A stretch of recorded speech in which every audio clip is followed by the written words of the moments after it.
The ability to film beautiful B-roll footage is crucial for every documentary filmmaker. In this video, I'm going to share exactly how to practice shooting B-roll in an intentional way. I'm going to start by going over 4 of the top B-roll tips that will make your practice more applicable to high-level documentary shoots.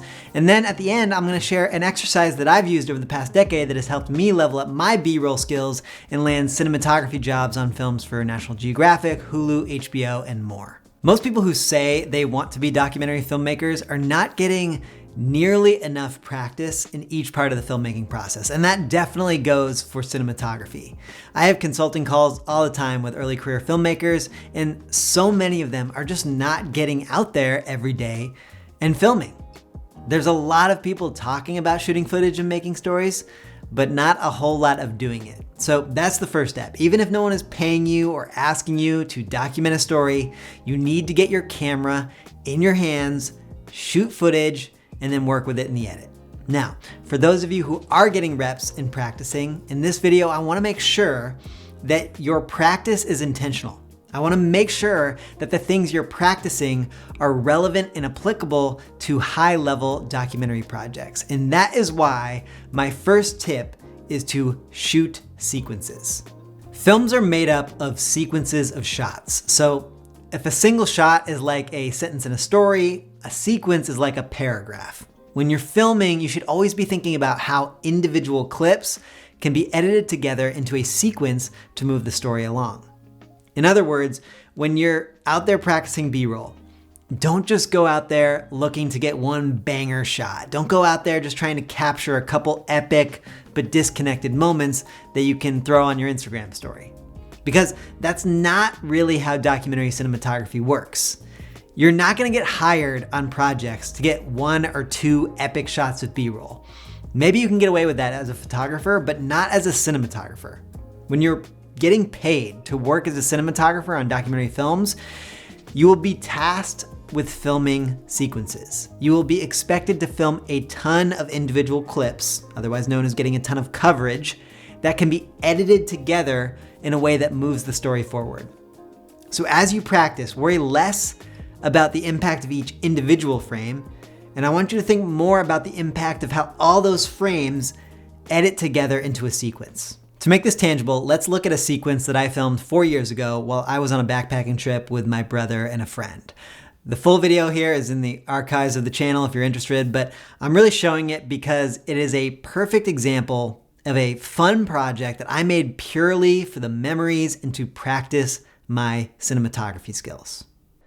So in this sequence, we're getting to our campsite. It starts with a drone shot of us walking towards the lake where we are setting up camp, then the setting, and then a tripod shot of us all 3 at the campsite. From there, we start to build our camp, and you can see the little shots that I am thinking through that I'm taking that stitch together in the edit to kind of compress this 20-minute time period when we're making the camp. So we should get water out of the lake? Yeah. All right. And now I am going to be setting up my sleeping arrangement, which for this trip was a hammock. And again, here I'm just practicing my cinematography skills. What kind of unique, interesting angles and perspectives I can put together. How can I move the camera and take a bunch of little shots and stitch them together to create a compelling sequence. And it finishes in this drone shot, which I really love.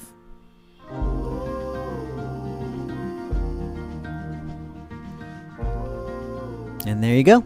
Okay, the second tip for your B-roll practice is to follow a guideline that I call 3 shots, 10 seconds. So let's break that down. 3 shots is a shorthand reminder that you should be gathering footage from a variety of angles and perspectives. The basic 3 shots are wides, mediums, and close-ups.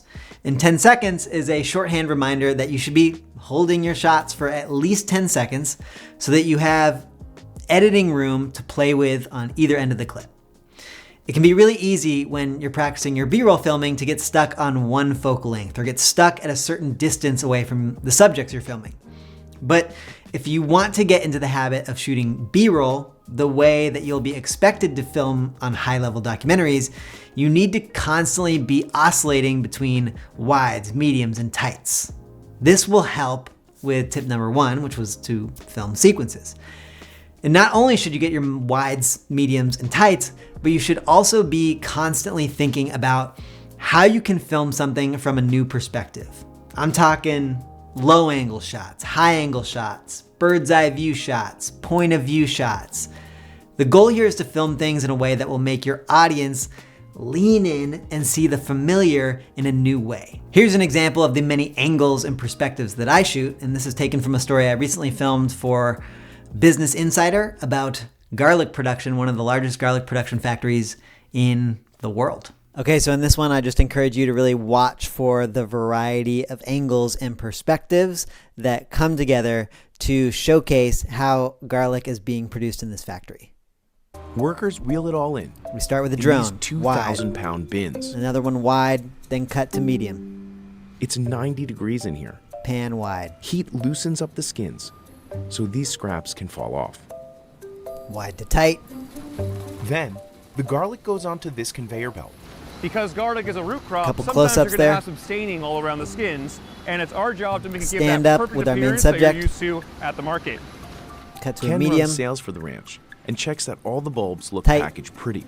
The crew's job is to go through and physically clean every single one of these bulbs. Every day, workers inspect about 200,000 So even that, changing up the, going from a static to a moving shot. Let's watch that again. Single one of these bulbs. Every day, Static. workers inspect about 200,000 pounds worth. Then, machines Getting up high, changing that perspective. sort the bulbs into 7 groups, depending on their size. The smallest bulbs fall through these tight chains.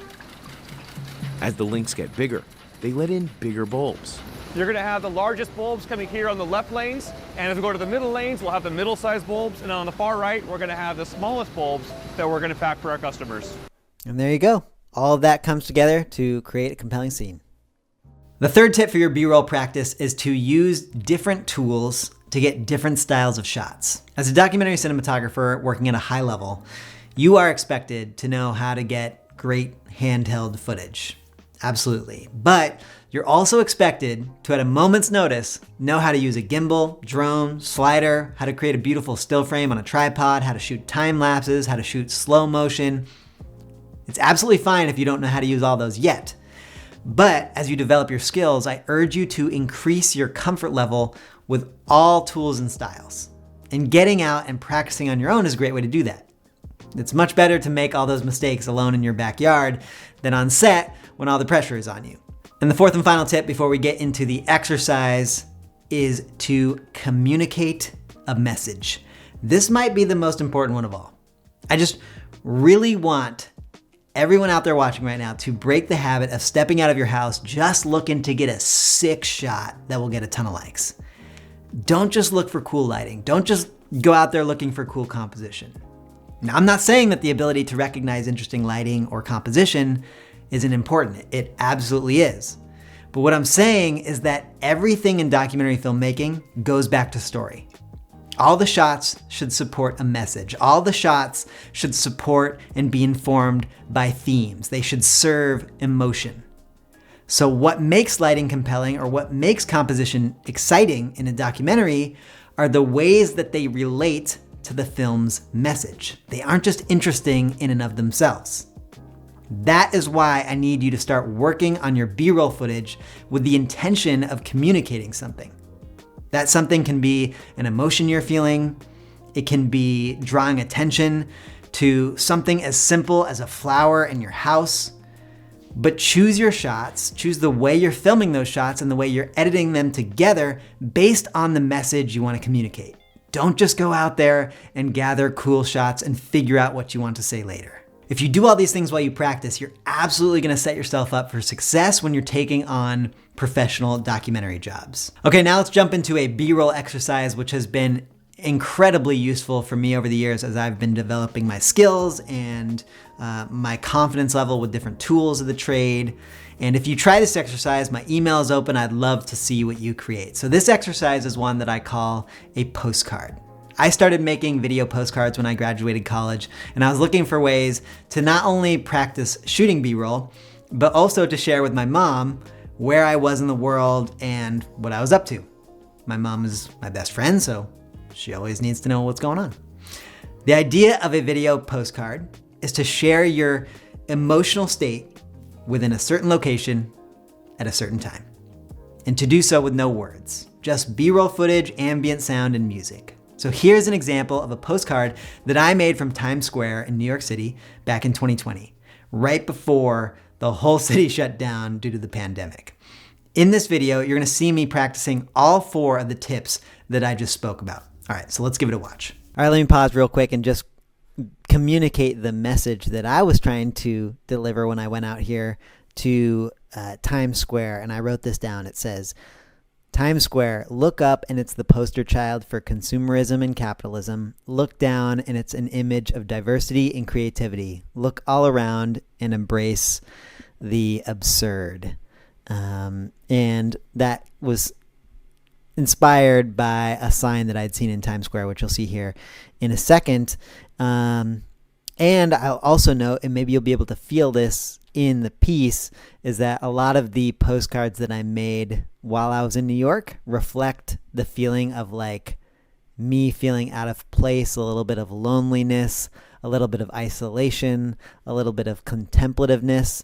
So I think that had to do with some of the music choice in this, but let's take a look. Usually I start my postcards with that text kind of right in the middle.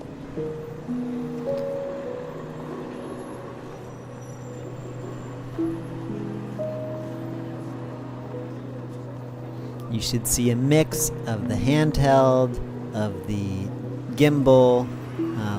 That's a gimbal shot right there, gimbal shot right there. I was, practicing that. But then you should also see a mix of slow motion, regular motion. I think before I started this clip, there was a little bit of hyperlapse. So again, just practicing.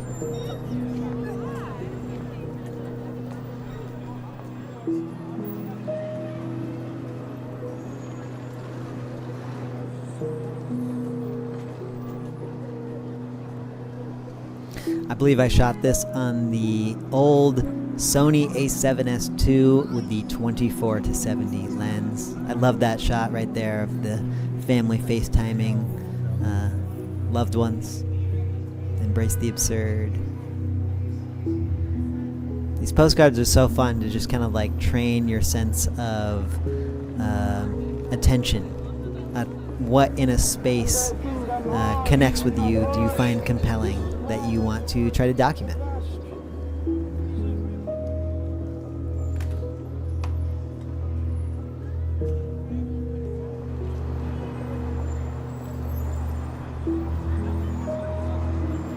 That guy cracked me up because he had no music playing. All right, and that's it. Very simple. Just wandering around Times Square for probably an hour, 90 minutes, something like that.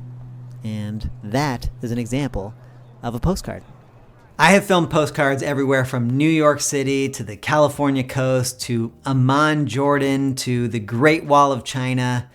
And with each one, I've developed a deeper understanding of how to film sequences, how to use the tools of this trade, how to film footage that I find aesthetically pleasing, and also how to communicate an emotion or a message that I want to communicate. So wherever you are in the world, give it a try. It can be simple. You can do this in an hour, 30 minutes, whatever you have time for. But the idea is just to bring a little extra structure and intention to the reps you're getting in between longer story projects. And if you do make one, as I said, send it my way. I look forward to seeing it. And if you enjoyed this video, you're definitely going to enjoy this one over here, which is the secret story framework behind Oscar-winning documentaries. I'll see you next time. Until then, go out and tell some stories.